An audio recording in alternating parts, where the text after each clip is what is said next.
Hi everybody, welcome to Life with a Side of Autism. Today I have a really special guest with me, Dr. Dorothea Lerman. Dorothea, welcome to my cozy green couch. Well, thank you. I love your couch. Yeah, thank you.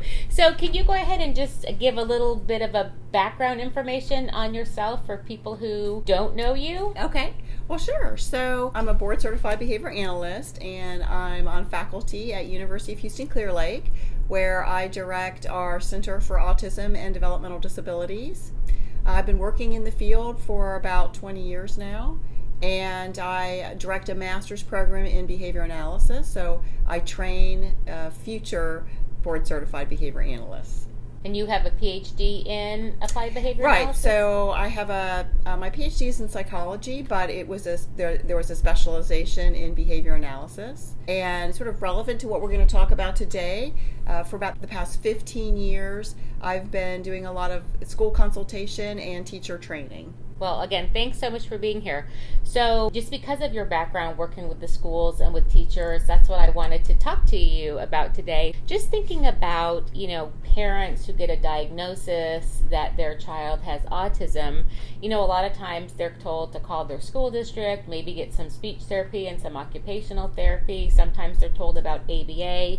So if your child is diagnosed with autism and they're referred to the school district, and they go and talk to the school district about the developmental preschool program, and then they go and visit an ABA center, they're probably going to hear different info. And so how does a parent decide what's the best path to go for their child? And say we're talking about a young child who would be in the preschool program. So the first thing I recommend parents do is go ahead and go through the full assessment that the school districts will provide.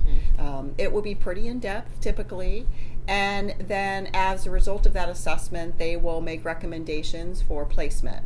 And the placement that they will offer will be what they have that they think best fits your child's needs. And then I recommend that you look at that placement, at that classroom, look at how instruction is typically structured, how many teachers and paraprofessionals are there per student, and kind of consider also what it is that the schools are going to target for your child. One thing that's really important is, does your child have the prerequisites that they need to learn in that environment? So does your child need one-on-one instruction? That's probably unlikely to be provided in a public preschool program. Does your child need assistance learning social skills, self-help skills, daily living skills? Those are things that might be targeted very informally in a public preschool program rather than programmatically in a preschool program. Does your child engage in some problem behavior? Again, these are things that an ABA center would be probably better equipped to manage than a public preschool program. Quality of ABA programs do vary. So I would also, when you're trying to make that decision between a special education or a public preschool and an ABA program, is you also, I mentioned observing in the classroom, the recommended classroom, but I highly, highly recommend you also observe therapy in that ABA program. If you notice that all of the intervention is like one-on-one at a desk, and that's it, discrete trials just over and over and over again, that would send up some red flags as well, because that's not going to be very helpful in promoting generalization and implementing those skills in more naturalistic situations. And so the advantage of a public preschool is that's a lot of what's going on is they're sort of learning in more naturalistic group arrangements, whereas with ABA you are getting that one-on-one individualized intervention. But unless there's a lot of more of the naturalistic teaching going on as well, where they're interacting with other kids and they're away from the table, so to speak, then I think that there's going to be some limits to that ABA service as well. So what if your child is nonverbal?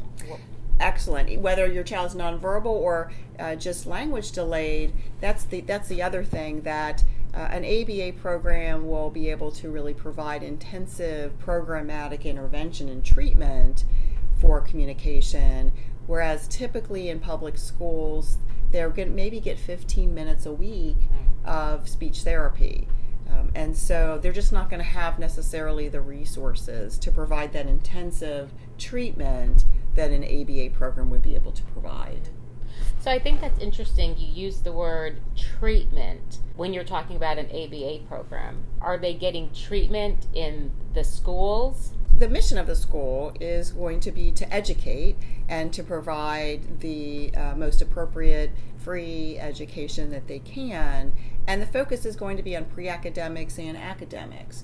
Whereas an ABA center, their focus is going to be on the deficits specific to autism and ways to remediate those and enable children to learn in more typical classroom environments. And so ABA centers are going to focus more on communication, social interaction, more broadly, so those learning to learn skills, imitation, things like that that may not be targeted programmatically in a preschool. Parents might hear that their child with special needs or autism should be around children with typical peers. And a lot of times they have more access to typical peers in a school than they might in an ABA center. Like, what are your thoughts on that? Yeah. Well, I do think that there are some benefits to interacting with typical peers. But again, I go back to once you're given the recommended placement from the school district, go and observe that classroom, go and observe what that daily schedule looks like to see, first of all, how much interaction with typical peers do they really have? It may be very limited. And would your child actually have the skills to benefit from those interactions?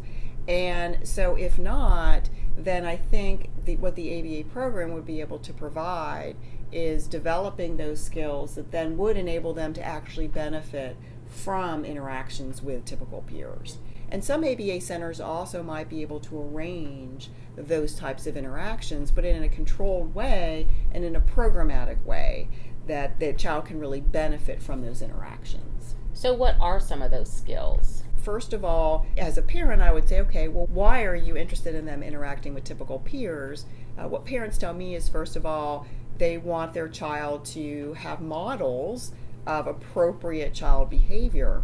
Well, if your child doesn't have imitation skills, doesn't tend to attend to others and what they're doing, and then later on imitate those skills, so it's sort of like a delayed imitation, then they're not going to benefit from that. Another reason to interact with typical kids is that's what they're eventually going to be doing, is interacting with a variety of people. And our hope is that if they're taught appropriate social interaction skills with other kids with autism, that would generalize to typical peers. But it may not.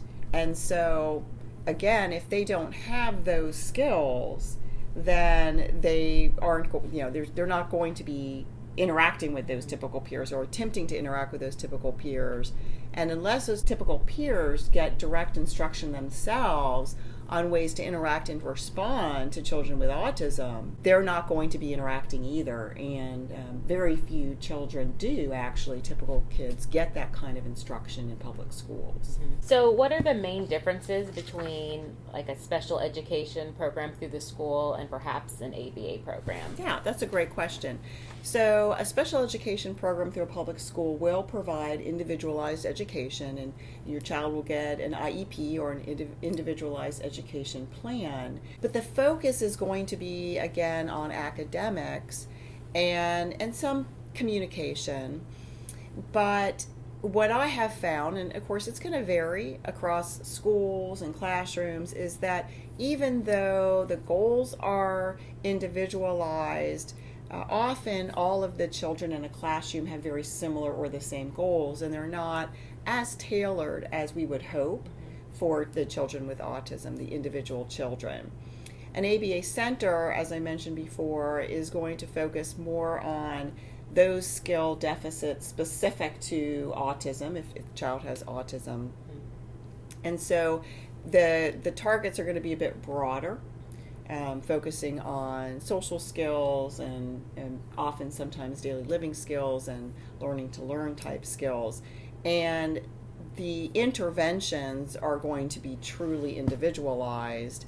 And that's, I think, another big difference is the interventions themselves, the teaching strategies, aren't as individualized in special education programs as they are in an ABA program. And the careful data collection and monitoring of progress, modifying your instruction based on the child's learning progress is very much emphasized in ABA programs. And I think a lot of it is just that teachers in special education programs just don't have the training and background or time or resources to do those types of things. So what do you think about blending the two programs, like maybe doing the developmental preschool in the mornings, and they're usually like 3 hours a day, maybe 4 days a week, and then doing ABA as well? What are your thoughts on doing both? Well, I think that can be very helpful for some children.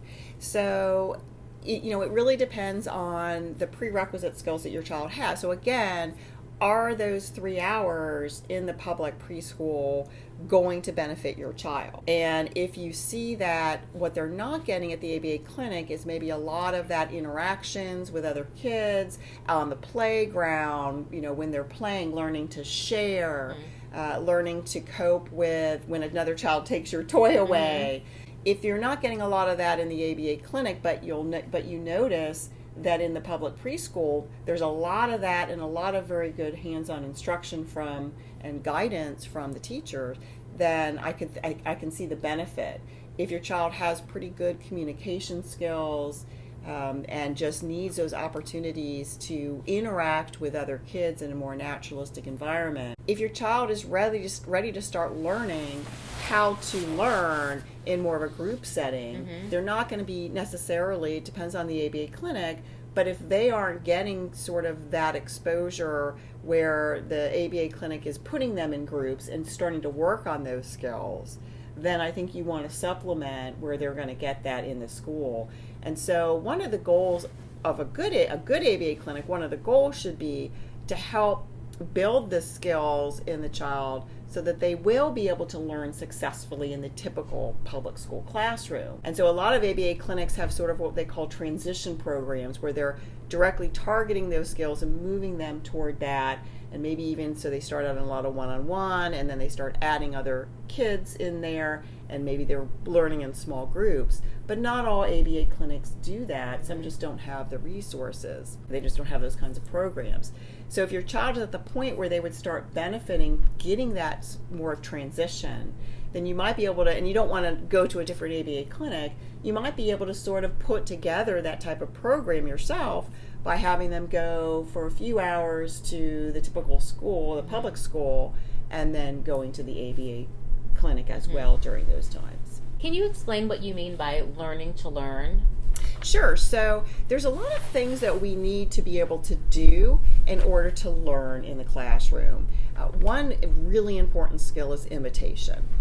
And a lot of very young children with autism do not know how to imitate.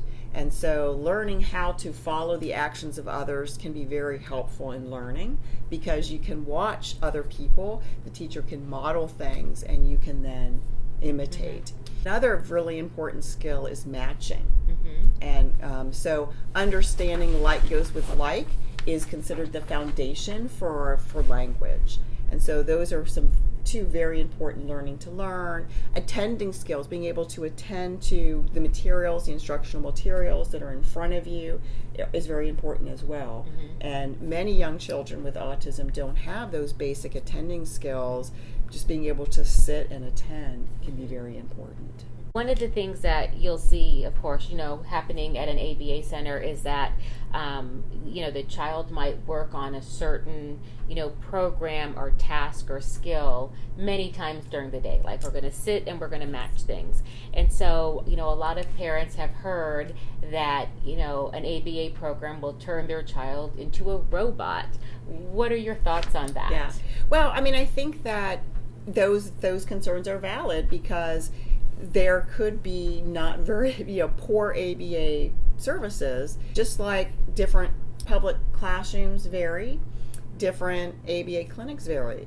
I do think repetition is very important for learning, and that's another good point that some children, particularly when they're early learners, do need a lot of repetition, and that repetition isn't something that they're going to get in the public school. Again, it's going to vary from classroom to classroom, but a lot of classrooms that I'm familiar with, they work on their IEP goals 15 minutes a day, which is not very much. Whereas in an ABA program, it's going to be hours each day on those. And so, but if they're just running these trials, presenting the same instruction, presenting materials in the same way, in the same location, then you could end up with very what you might consider to be robotic responding. If you're teaching a child how to respond to greetings and you're only teaching them to say one thing the same way every time, then they may indeed sound like a robot.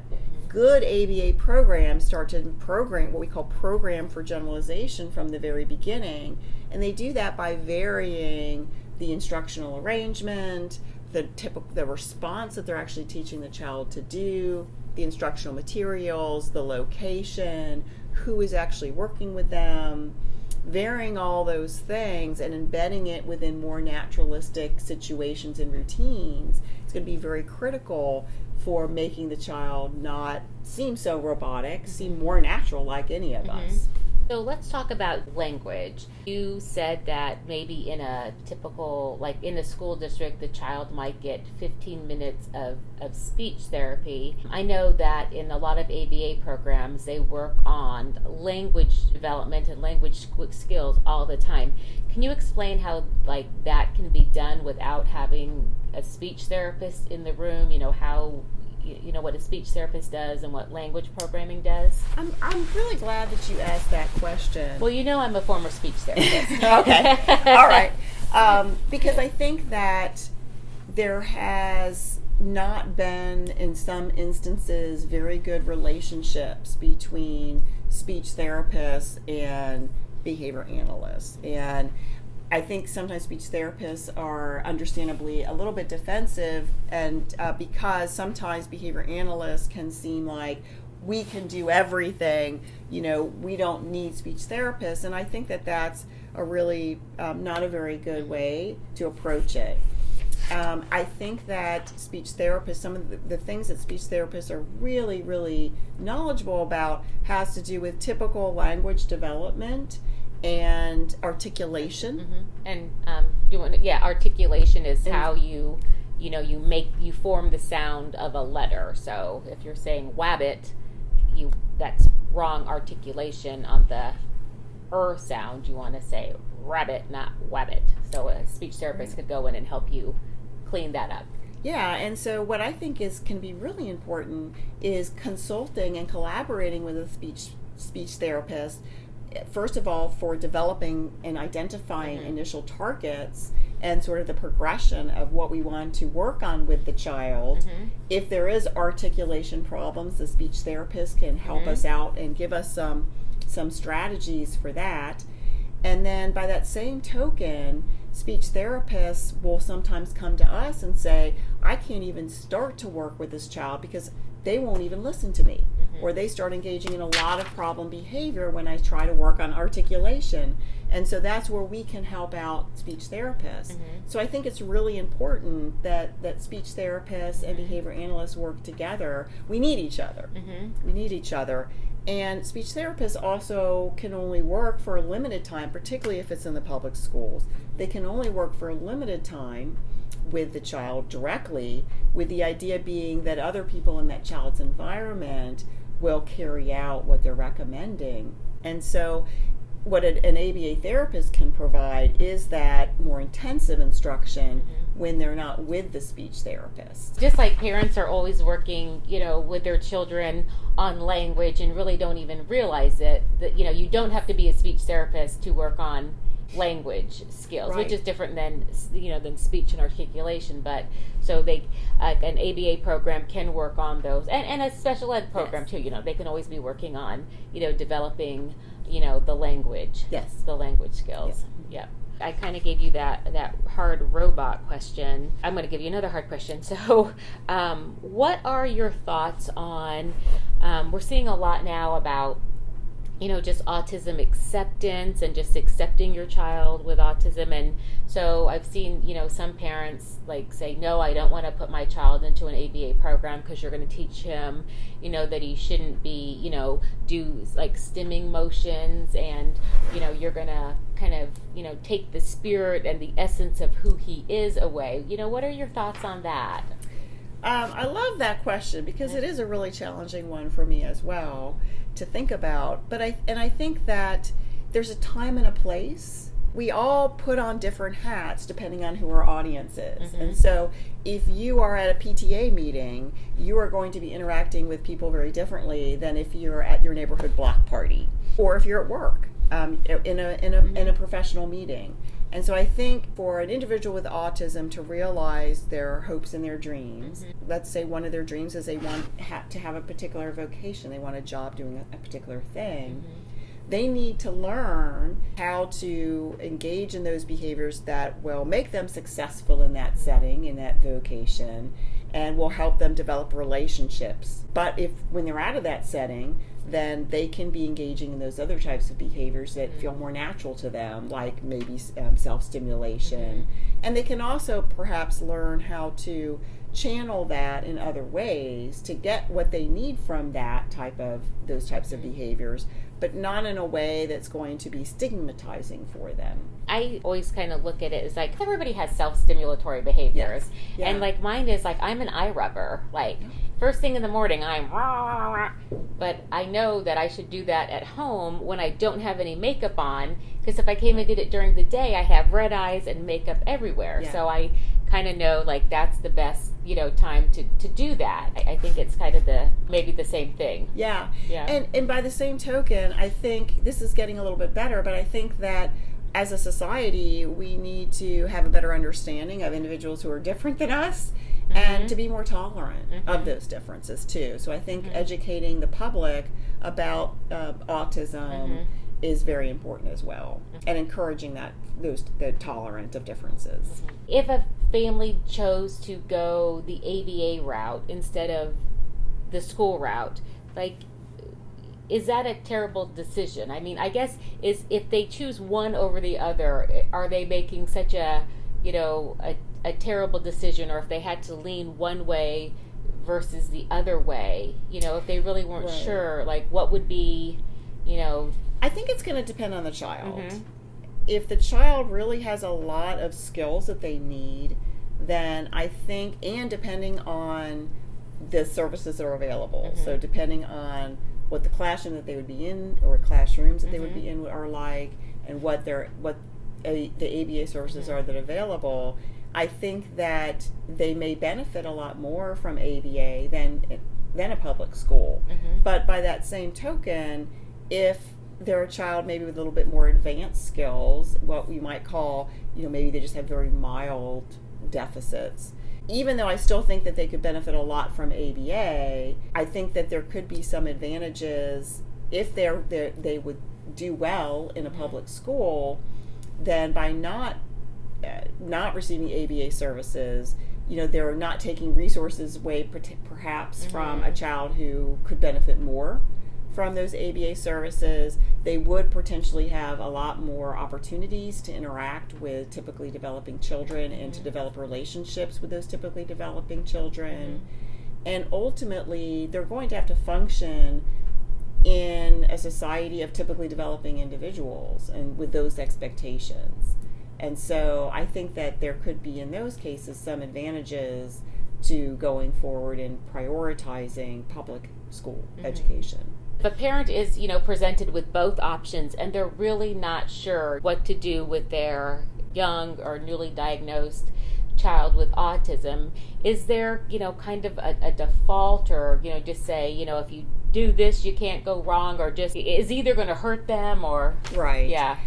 That's a great question. And again, I think it's not a one-size-fits-all. So I think, again, it's going to depend both on the child and their current repertoire, their skill set, as well as the options that are available to them in both the public school placement and what ABA services are available.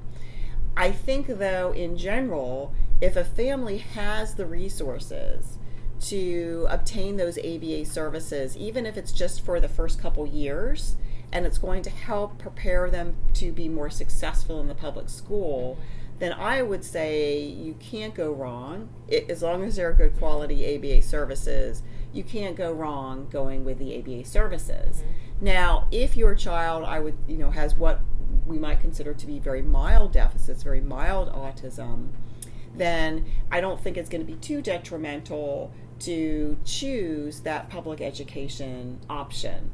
But again, I would want to be fairly certain that my child could benefit from that educational environment and would thrive in that educational environment. And is there a difference in the way, you talked about the school having an IEP, how does an ABA program track progress and goals, and is their tracking system different?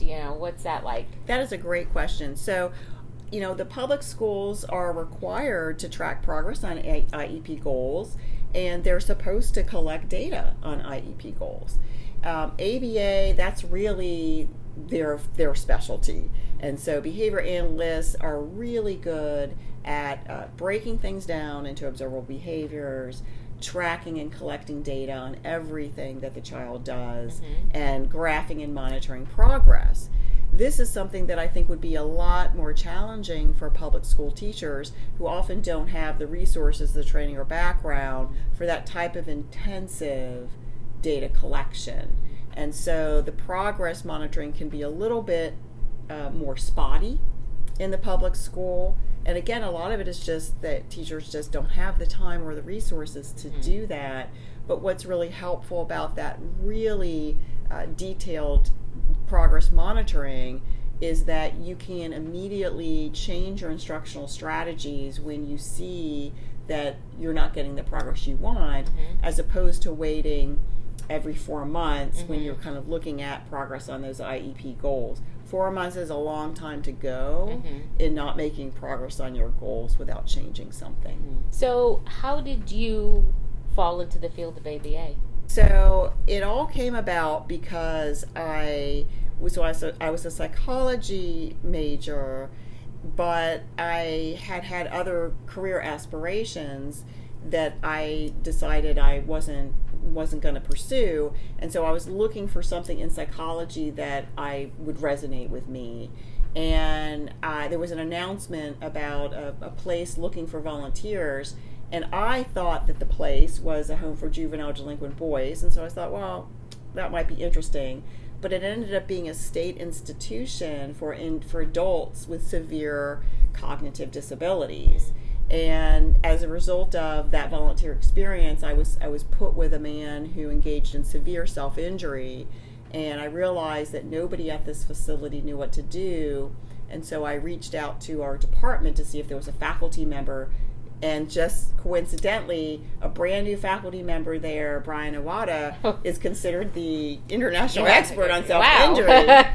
So I was very fortunate that he was willing to work with me to work with this man, and that kind of got me exposed to behavior analysis, and then I just followed that because I just found it very intriguing. Wow, that's a fascinating story.